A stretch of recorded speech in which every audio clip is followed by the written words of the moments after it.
Are we waiting for the bus?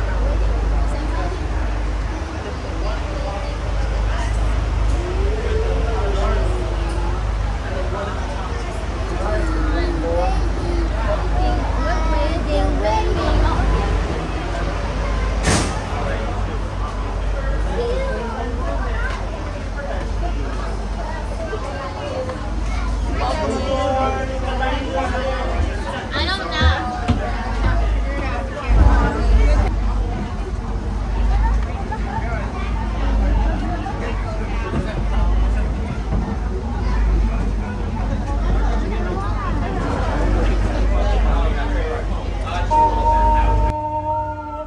Welcome everybody to the guided bus tour. My name is Caleb. I will be your driver and tour guide as we make our way around the San Diego Zoo.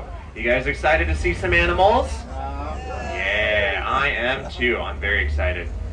So we're going to be going around about 70% of the zoo on this tour. We're going to look into some animal habitats and see who we can find this morning.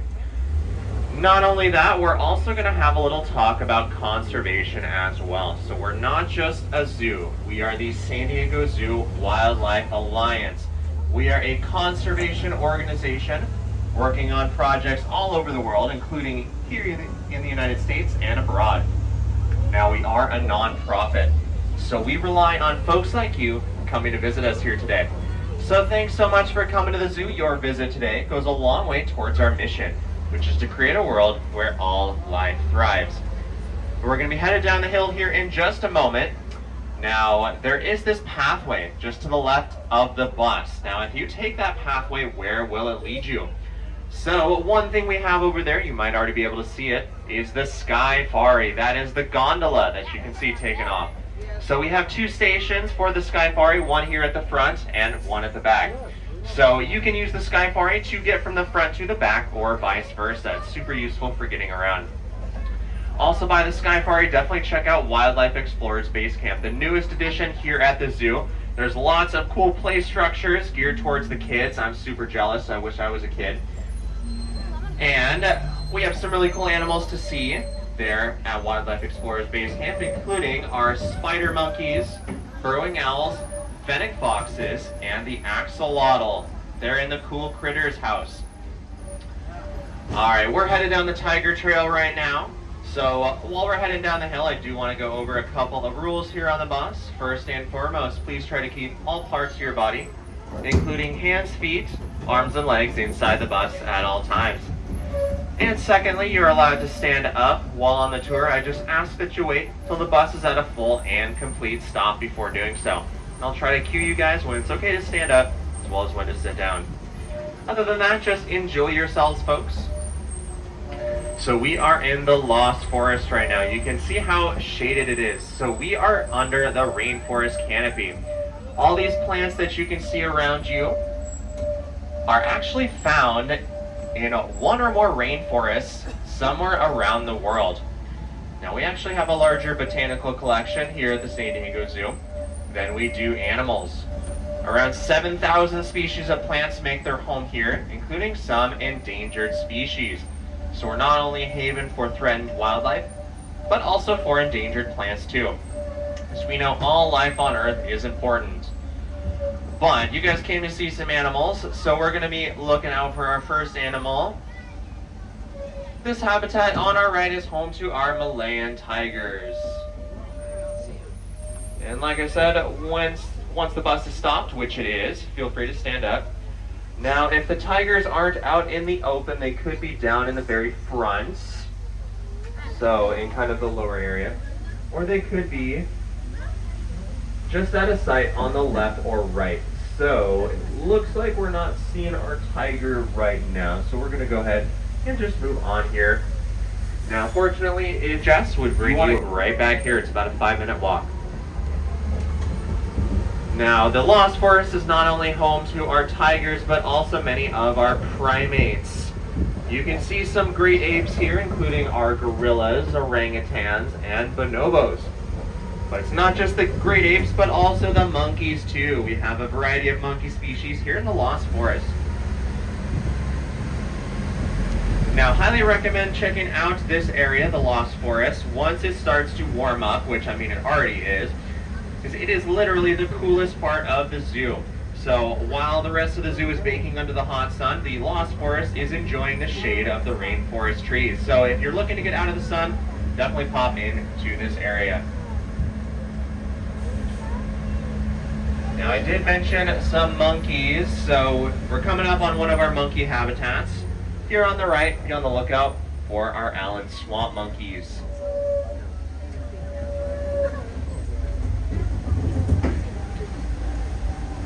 Alright, we're coming up to a T intersection where we're going to be turning left, but if you were to go to the right, that would lead down the Asian Passage. That's where you can see some of our Asian leopards as well as the red pandas. So that's just to the right.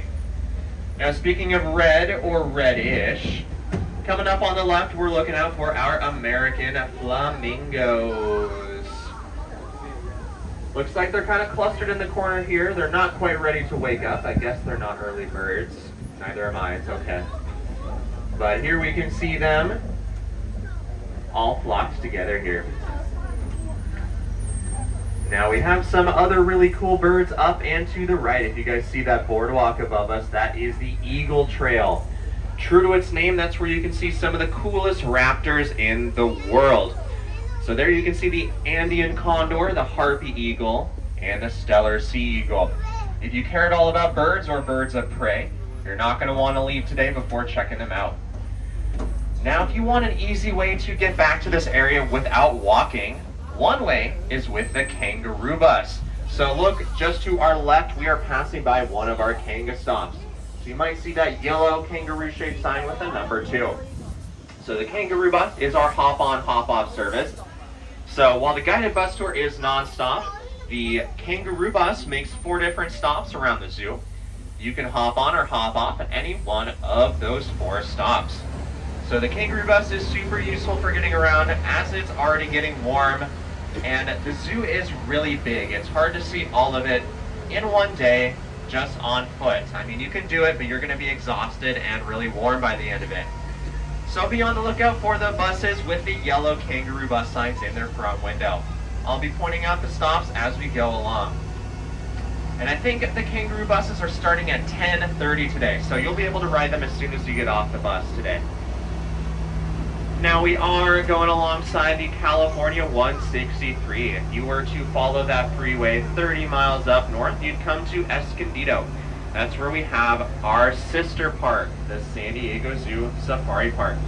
Now I mentioned the zoo is big, which it is. It's around 100 acres, so that's pretty sizable. But the safari park is even bigger. It's around 20 times bigger than the zoo, 1,800 acres. It is massive. Around half of the safari park's land is dedicated as a wildlife preserve. The animals we have there can roam around in a free-range area without human interference. And we also have researchers who study those animals to learn about wildlife in their natural environment. There's lots more to say about the safari park, but I'll touch on that a little bit more later. Alright, we're going to be pulling over to the shoulder here on the left side. This habitat, we're going to be looking for our polar bears. So I'll stop here, and feel free to stand up at this point. Oh, very cool. Nice. So what's the polar bear doing right now? I can't see. He's just laying there? Yeah. So, as you can imagine, polar bears, since they live in one of the coldest places on Earth, are one of our more temperature-sensitive. Warm up today.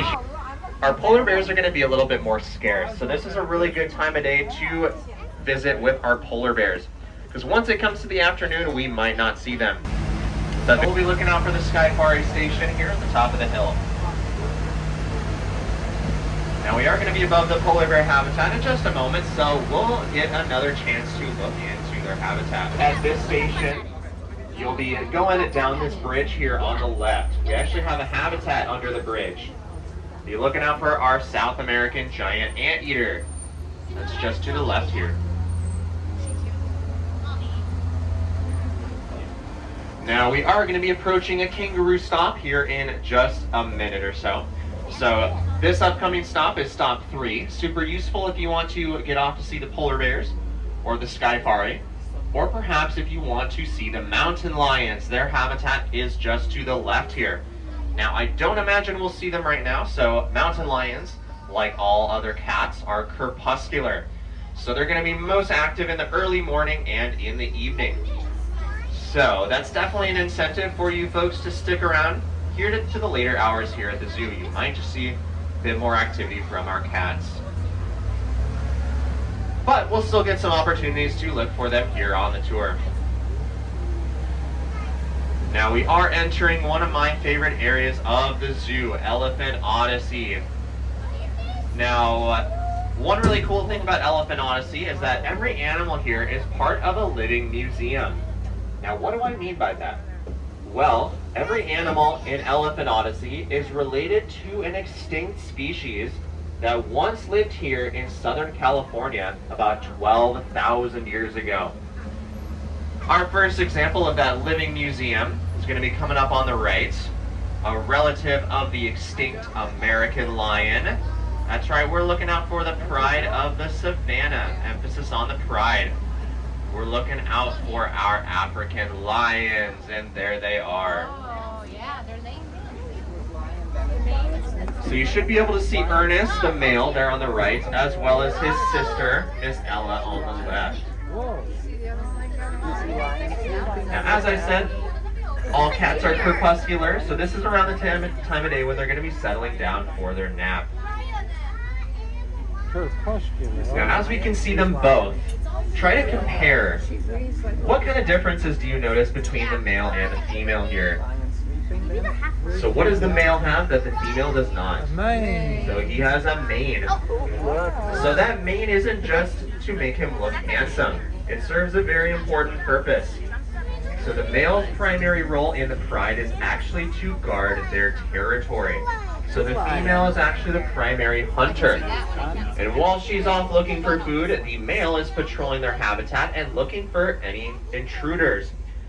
So to avoid getting into any scraps with every single intruder, he wants to scare them off. And he does that by making himself look really big. In addition to being one of the world's largest cats, that mane makes him look even bigger. So anybody who looks once at Ernest here is going to think twice about intruding into their habitat. Well, we're going to let them enjoy their nap for another big cat, my favorite cat in the world.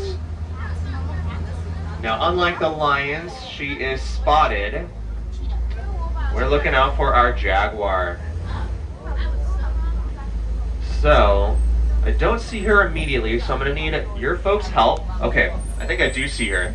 So, she's kind of on one of those platforms that's kind of up off the ground.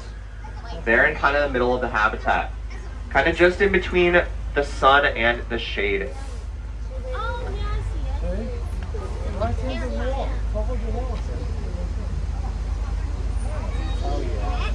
Now guys, I'm going to make sure that everyone on the bus, no matter where you are, can get a good view, so no need to get out of your seats. But look out for that spotted cat back there. Looks like she's lounging. Now the jaguars, believe it or not, used to live right here in North America. Now that was a long time ago. Now they can only be found in the southern hemisphere. So a big part of that has been habitat loss. So the jaguar have lost their native rainforest in large swaths. Now a lot of the effects of deforestation are really too big for us to face in our daily lives, but there are small. So they source their wood and paper from these sustainable forests. It's true. This habitat to our right is home to not only the parents, but also 4 newborn capybara babies. So be on the lookout for them as we go by.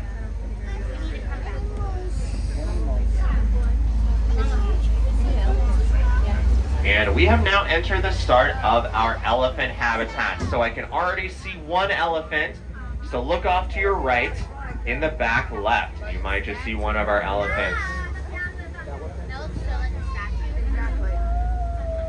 Now we don't have a super good view, so we're going to go ahead and just pass by very slowly here.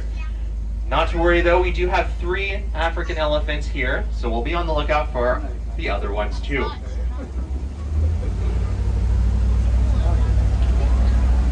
Now this building to our right is the Elephant Care Center. So this is where we provide daily care for our elephants. So just beyond the building are going to be some metal walls. We have what's called protective care contact between our elephants and our keepers. So we always have a barrier that's for the protection of the keepers as well as the elephants. But they can still provide care. Some of these panels can open up so that the elephants can stick their trunks through to get a snack, or their ears or feet to get a nice cleaning.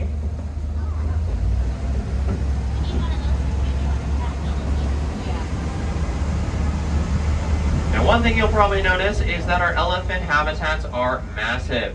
So we dedicate more space to our elephants than any other animal here at the San Diego Zoo. We give them around 2 to 3 acres, but you can imagine that's even larger at our safari park, where we give them much more space. And I just heard that we're actually going to be doing a complete revamp of our elephant habitat at the safari park, which will be completed, I think, by 2025. Now, one other thing you might notice is there seems to be a lot of toys around here in their habitat. So elephants are very intelligent. They need a lot of stimulation. So we have lots of enrichment opportunities for our elephants here to give them opportunities to play, exercise their trunks, and that includes with their feeding. So you might notice some things hanging from those structures. So that is where we will often put their food. Elephants have to work for their meals out in the wild, so why should it be any different for our elephants here? So you might just get the chance to see them reaching up with their trunks later on. Surprise, here's some more elephants. So these are our 2 males, Sun Tzu and Nepo. It looks like they're eating right now. Also looks like they just had a bath. So we give a lot of our animals here, all of our animals actually, opportunities to cool off, including our elephants here. So we'll sometimes have hoses going, and they have pools of water that they can dunk in.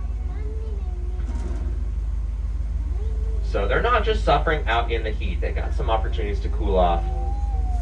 What does elephant say? So these guys, believe it or not, are actually teenagers. They are 12 and 13 years old.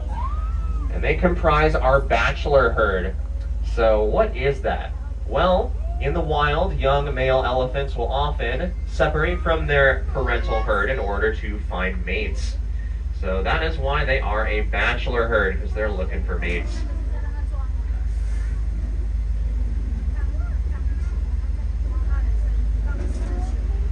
As for right now, it looks like they're just eating. Not much to do when it's warm out other than eat and cool off. Alright, so say bye to our 2 boys as we're going by. America, does anyone know what it is? It is the mammoth.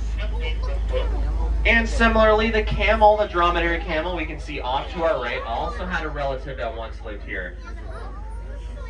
It's kind of disappointing. I wish we still had a camel that lived here in North America. That'd be so cool. So I've talked so far about some extinct species, but we are actually coming up on a living North American species coming up around the corner. It is one of the largest flying birds in North America with the widest wingspan. You can get as wide as 10 feet. We're looking out for our California condors. And here they are. They are massive and so cool. Now, the condor is with us here today, fortunately, but that was almost not the case about 40 years ago. In the 1980s, these birds almost went extinct. There were only 22 of them left in the world. So only 22 condors in the entire world. So they were about to go extinct. Now, fortunately, we have been able to bring the condors back. We started a breeding program at our safari park. So far, we have bred over 100 of these birds and released them back into the wild. You can now see the California condor today in Baja, California, the Grand Canyon, and the central coast of California. And very exciting, last week I heard some news that there were 2 condor chicks recently born in Pinnacles National Park near Monterey. So that is a really good sign because it shows that they're breeding out in the wild. So that bodes well for the condor. Now, the condor still needs our help. There are 500 of them, which is a lot better than 22, but it's not a lot for an entire species. So how can we help out the condor? Well, one of the biggest threats that they face today is trash. Littering is a big threat for these guys. Despite popular belief, scavengers like the condor do not seek out trash intentionally. They usually ingest it accidentally. So what do scavengers normally eat? So they eat dead animal carcasses, right? And the problem is when those carcasses are filled with trash, things like heavy metals, plastics, and other pollutants, those will end up in the condors, and it has been killing them off. So if you want to prevent that from happening, just try to be conscientious when you're out in the world and try not to spread trash around. Because not only is it good for the environment at large, but also good for the condor specifically. We are leaving the condors and Elephant Odyssey behind, and now we're coming to Africa rocks. So we're going to be looking out for our African species here. And first, in the habitat on our right, we're looking out for our meerkats. So I think someone is seeing them by that bush there in the back, just to the right. Now, if you don't see them now, not to worry. We do have a kangaroo bus stop right by the condors. We just passed by. Next door to the meerkats, be on the lookout for our trumpeter hornbills. We had 3 hornbill chicks recently born last week, so be on the lookout for them here. So all of the animals that we have here in Africa Rocks, including the meerkats and the trumpeter hornbill, live in the African Kopi. So that is literally Africa Rocks. So the Kopi is a big rock pile in the middle of a savanna. Now, don't underestimate it just because it's a bunch of rocks. It serves as an important habitat for the animals who live there. The Kopi serves as a haven for animals escaping from the heat and from predators, as well as an oasis for animals who are looking for water or for plants. Now, not unlike the Kopi, our deserts in the southwest of the United States might not look like much at first glance, but they are teeming with life. We realize that here at the San Diego Zoo, we have conservation projects focused on our southwestern deserts, including one on our native burrowing owls. So we're not only monitoring the populations of the burrowing owl, but also their nests, which, as you might imagine, are burrows in the ground. You can see burrowing owls and their burrows here today at Wildlife Explorers Base Camp. So that just goes to show whether the habitat is the Amazon rainforest or our southwestern deserts. We here at the San Diego Zoo know all habitats are important for life on Earth. Next, we are coming to the Australian outback. Coming up on the right, we're looking out for our koalas. Oh, I see at least one. So look in those trees with the cover tops. You just might see a koala. Now, if you don't see one now, not to worry, we will be coming back here later on, so we'll get another chance. This street to the right leads to the urban jungle. We have some cool animals to see there, including our cheetahs, hippos, porcupines, and giraffes. A lot to see there in the urban jungle. Now, here on the tour, we're going to be looking for some cool animals ourselves down on Center Street. So we're going to be looking for some of our bears. Now, I don't know about you guys, but I love bears. Do you guys love bears? Maybe a little bit? All right. First bear we're looking out for is our sloth bear. Going to be coming up here on the right.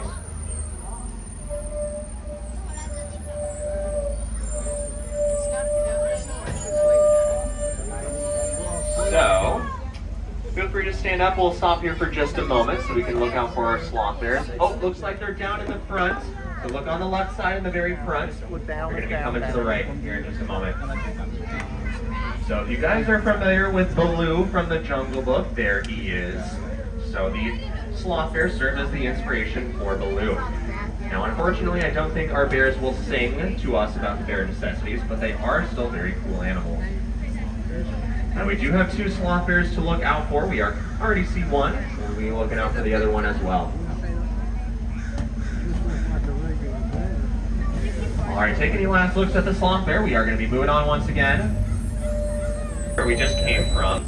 But I'll also show you guys a shortcut to get back to this area from the front plaza. That'll be coming up in a few minutes. Next bear we're looking out for is found right here in North America. They are our grizzly bears. Oh, there's one. So look just to the left of that log. I see one of our... So like the sloth bears, we do have two of them. These are our boys. They are brothers. Now these guys were actually rescued as cubs from Yellowstone National Park. Now why were these guys rescued? Well, turns out their mom was teaching them a very bad behavior, and that is dumpster diving. So as I'm sure many of you are aware, bears are very food opportunistic, and they have a very good sense of smell. And the problem is, whenever we leave our food out, bears have a tendency to find it, whether that be in our trash, in our camping tents, or in our cars. So it's in our best interest to prevent bear-human interactions. It can cause a lot of unwanted consequences, let's say. So I just ask that if you guys are ever in bear country, try to keep your food nice and secured. If your campsite Say bye to our grizzlies. Fortunately, these guys aren't dumpster diving anymore. They're getting a nice, healthy bear diet.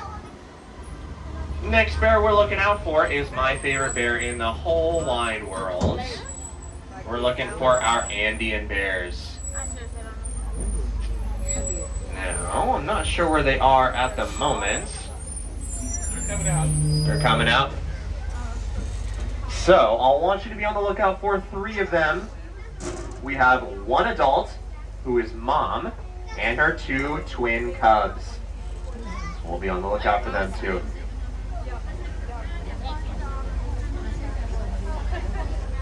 Hopefully they will emerge here soon.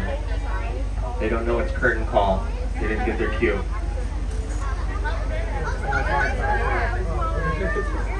Are they coming out? Here they come, within the Very back cool. bed. Here it comes. It's in the shadow. I see it moving around. So we do have 2 Andean bear cubs, 1 male, 1 female. The male's name is Francisco, and his twin sister is Suyana. So the bear cubs' names come from the Quechua language. That's the language of the Incan civilization and their descendants. So if you guys have heard of Machu Picchu, that was built by the Incas. And just like Machu Picchu, you can find Andean bears in the wilds in the high Peruvian Andes mountains. So that is where they live. Now, as you can imagine, the Peruvian Andes, there's probably not a lot of meat up on high elevation. It's for that reason that the Andean bears are primarily herbivorous. They have a preference towards plants. See it there? See it there, Bennett? Where's there? Now, what is the Andean bear's favorite plants to eat? Oh. Alright, I'll shut up for just a second so you can appreciate them. So now that we got a good look at them, I want you to take a look at their faces. So you might see those white facial markings. It's those markings that give them their other name, the spectacled bear. Because on some of the bears, they look a little bit like glasses. Now, each bear actually has unique facial markings that you can use to tell different individuals apart from each other. So, for example, I can tell you the cub on the left, who's there on the hammock, that is Francisco, and Suyana, his sister, is there to the right on the green hammock. Alright, I'm going to get back to talking about the bear's diet. So I mentioned that they eat plants. So their favorite plant is the bromeliad, that's spelled B-R-O-M-E-L-I-A-D. If any of you are familiar with pineapple, that is in the bromeliad family. Now, to my knowledge, I don't think we feed these guys pineapple, but in the wild they eat something very similar. Little bears, Bennett. See the bears? No, they're climbing on the tree. Alrighty guys, I wish we could stay all day long with our bear cubs, but we are going to have to move on here. So take any last looks at them before we move on. Let's say bye to our bear cubs.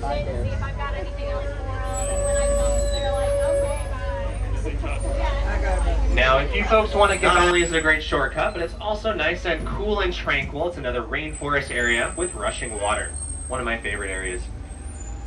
Now, I mentioned the Andean bear is my favorite bear in the whole wide world. It's not just because the cubs are cute. It's for another reason. I had the wonderful opportunity last year to go to Peru to the Andean bear's natural habitat. Now, unfortunately, I didn't see any bears while I was there. As it turns out, very few people have actually seen the Andean bear in person. So you folks are some of the lucky few to have seen them. Now, what I did get to do is learn from the Peruvian researchers who are studying them. Now, as not many people have seen them, not much is known about them.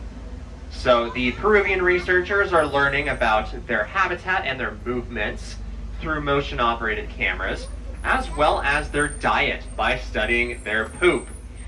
So that's kind of gross, but analyzing the bear's poop can give us knowledge about what the bears eat. It's through that knowledge that we learned that they're mostly herbivorous. Now, that information is super critical to the Andean bear's survival. They're actually endangered because people hunt them and poach them. They're seen as a threat to people with livestock. But now that we know that they eat plants, that is simply not true. They're not going after livestock. They're going mostly after plants. So it's information like that that is super critical for the Andean bear's conservation. All right, we are now coming up Africa Rocks. So we're going to keep our eyes scanned on the left side for some of our animals. And as I mentioned, please keep all parts of your body inside the bus. We are going through quite a tight squeeze here. All right, guys, so keep your eyes on the left.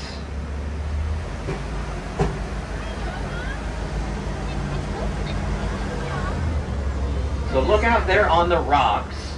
Let me know if you guys see anything. So that is where we have our penguins. So be on the lookout for those black and white birds.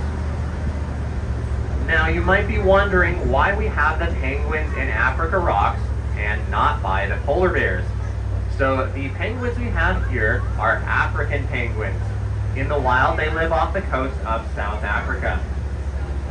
And unlike their relatives who live in the coldest place on Earth, they're in Antarctica, the African penguins enjoy a very similar climate to that of San Diego. So they're very much used to the warm weather that we have.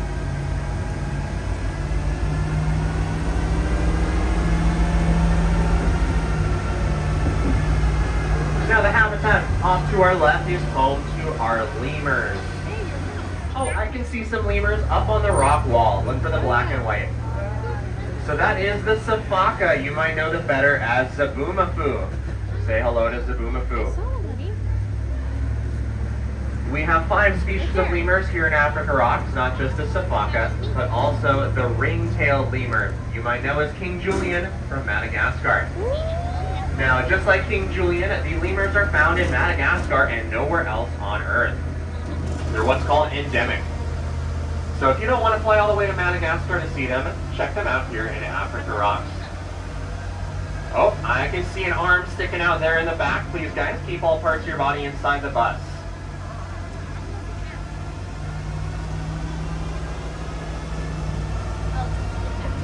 Alright, we're going to be coming back up to the Australian outback.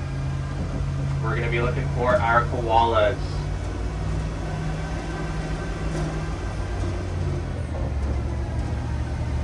So keep your eyes on the right side. Oh, I see a koala.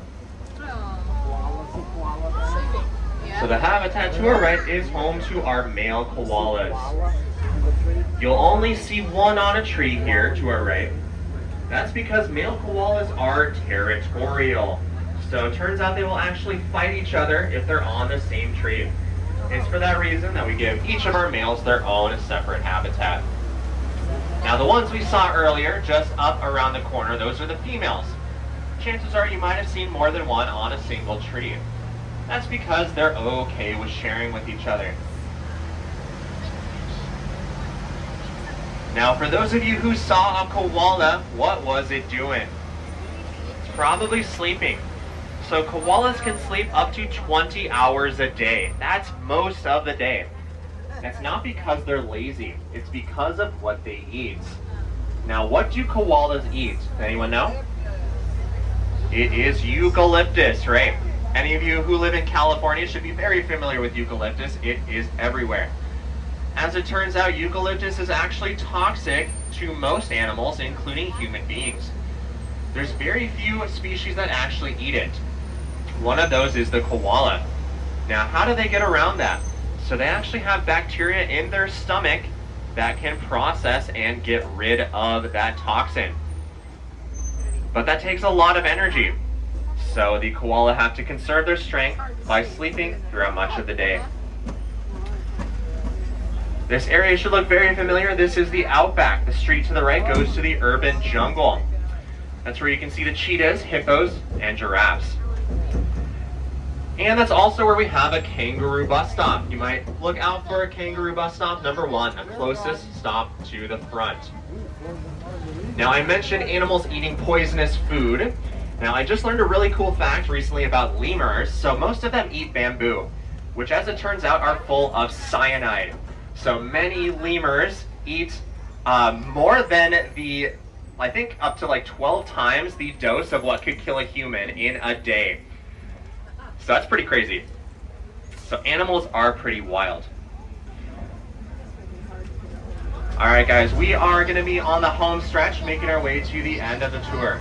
I want to thank you guys again for joining me, as well as for coming to the San Diego Zoo. Like I said, we are a non-profit. We rely on folks like you coming to visit us. What you spend today on admission, food, and merchandise, that'll go back to our animals. Whether they're here at the zoo, the safari park, or ones we're helping to conserve around the world. And if you want to help out a little bit more, definitely consider becoming a member. You can not only do that online, but also right here today. The tourism membership booth in the front plaza can upgrade you to a membership today. My name is Caleb. Loved being your driver and tour guide here today. Remember to stay cool, stay hydrated. Have a great rest of your stay here at the world famous San Diego Zoo. Thanks a lot, everyone.